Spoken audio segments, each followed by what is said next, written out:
Salama daholo androany isika dia ndaondray ara ho resahana ireto tsara ho fantatra ireto. Any Bealanana tangafaliana tanteraka no nandraisan'ny voaka ny Bealanana ny sombamboakan'izy ireo izay sombamboaka vaovao moa izany a Jaozandry René. Any Fianarantsoa napetraka tamin'ny fomba ofisialy ny zoma 20 Jolay tolakandro ny samboadin'ireo sombamboaka izay miisa 130 ao amin'ny faritanin'ny Fianarantsoa. Fidianana kominaly mila fantarina mialoha fa tsy tokony ho tambohana. Ny Jeux olympiques any Paris nihintsana i Jonathan Harvel tamin'ny taranja lomano ka maro nametra-pantanina amin'ny fifantenana sy fiomanana amin'ny atleta malagasy. Ireo no fakafakana amintsika atao anatin'ity vidéo ity ka manasitsika rehetra anaraka an'ity vidéo ity hatramin'ny farany.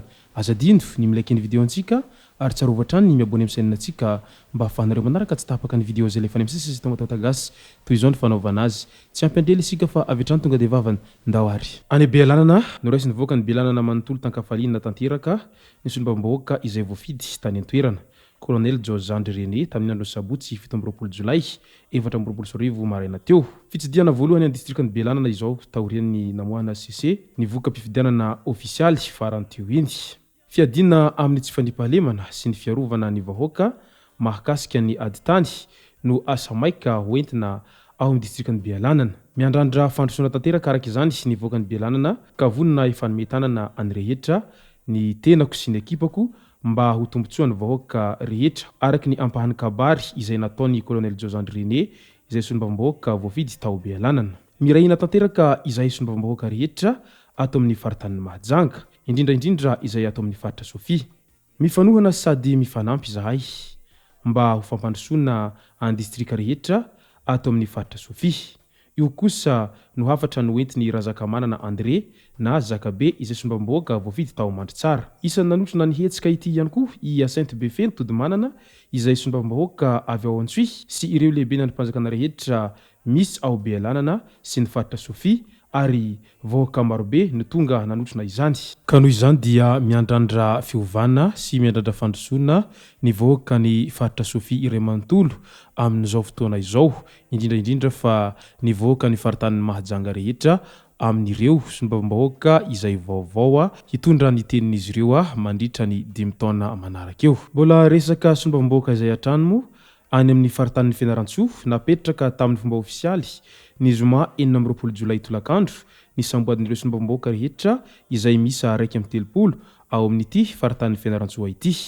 Ny filohan'ny teny miram-pirenena Tokely Justin no nampisalotra ny samboady mahadepute azy ireo. Fifidianana kominaly mila fantarina mialoha fa tsy tokony hatao tampoka. Mila fahamatorana ny fandraisana andraikitry ny fitantanana ny firenena fa tsy atao amin'izay hitiavan'ny mpitondra azy. Mbola hatsarana hatrany amin'ireo ny daty hanatanterahana ny fifidianana ben'ny tanàna izay hihemitra ny faha 12 ny volana Desambra indray raha ny daty natolotry ny CENI araka ny fampahafantarana izay nataon'ny Prime Ministra lehibe ny gouvernemanta. Any Toliara indray voalaza fa vary simba manodidina ny 70 sy 80 gony nentin'ny botry misa 9 avy any Mahajanga ka noezahana atobaka ao Toliara tamin'ity herinandro ity. Malona izay resaka vary simba izay dia nanao fanambarana ny OMC ao Toliara tamin'ny io maraina io fa tsy marina ny filazana tao anaty tambazotra Facebook fa misy vary simba miparitaka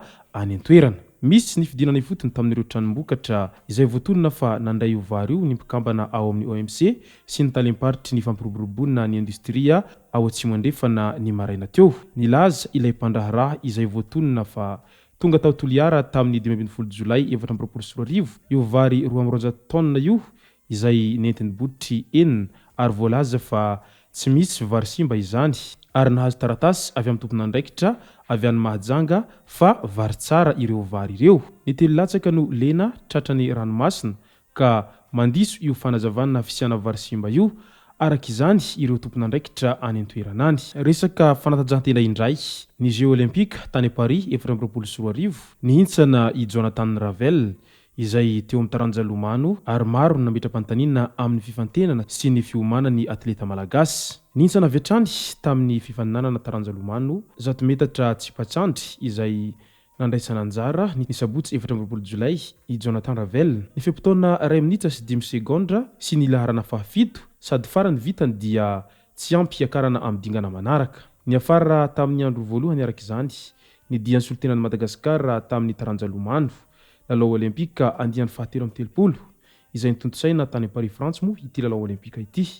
Laharana fahatelo amby telopolo tamin'ireo mpilombano 4 amby telopolo iray tarika taminy i Jonathan Ravel.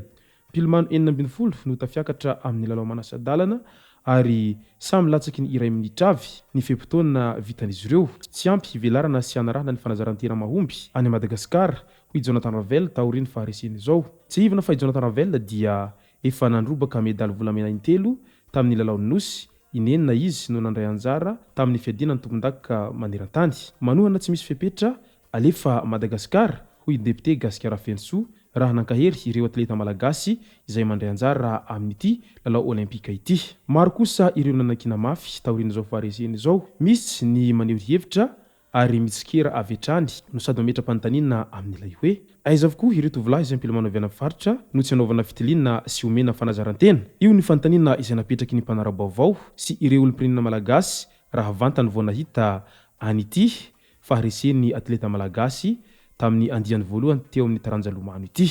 Eny io moa zany isika malagasy dia iaraha mahita sy iaraha malala fa isika dia sakaizan'ny mpandresy foana fa vao resy zany dia avy hatrany kianitsika mafy ny atletatsika sy ireo solitenantsika rehefa misy izay fifaninanana maneran-tany izay. Toy ny fifaninanana rehetra moa izay fifaninanana izay tsy maintsy misy ny mandresy ary misy ihany koa ny resy. Fa matoa resy dia midika izay fa mbola maro ny lesoka izay tokony hamboarina sy azontsoahana nandritra izay fifaninanana izay natao izay. Ary matoa vao manomboka ny lalao dia resy avy hatrany dia midika ihany koa izay fa tena tsy ampy ny fanomanana indrindra fa ny fanazarantena amin'ny fiatrehana izay lalao goavana dia goavana tany Paris izay.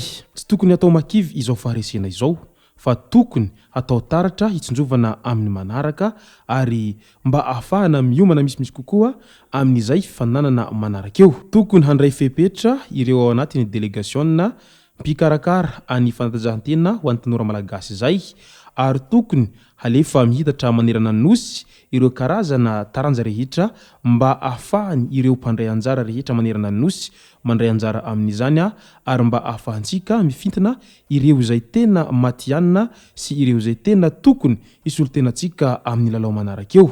Fa raha sanatria ka tsy atao izany dia tsy ho hitantsika mihitsiny ireo izay olona azo lazaina fa any ambany ravinkazo any ambany vohitra any nefa dia misy amin'izy ireo mba manan-talenta ihany ary misy amin'izy ireo dia tena matanjaka dia matanjaka ka tokony ho jerena ankaiky ny fivoarany ireo tandorantsika manerana ny nosy ireo mba ahananantsika ny olona izay tena mahavita azy. Izay moa no masaka azonarosy tao anatin'ity video ity tomboko lasy tomboko vavy misaotratsika rehetra nanaraka an'ity video ity hatramin'ny farany. Aza dino ny milaiky ny video antsika ary tsarovatra ny miabone amin'ny chaîne antsika mba ahafahanareo manaraka tsy tapaka ny video izay lefa misy sy tonga tao tagasy tomboko lasy tomboko vavy mankasitraka dia mirary soa.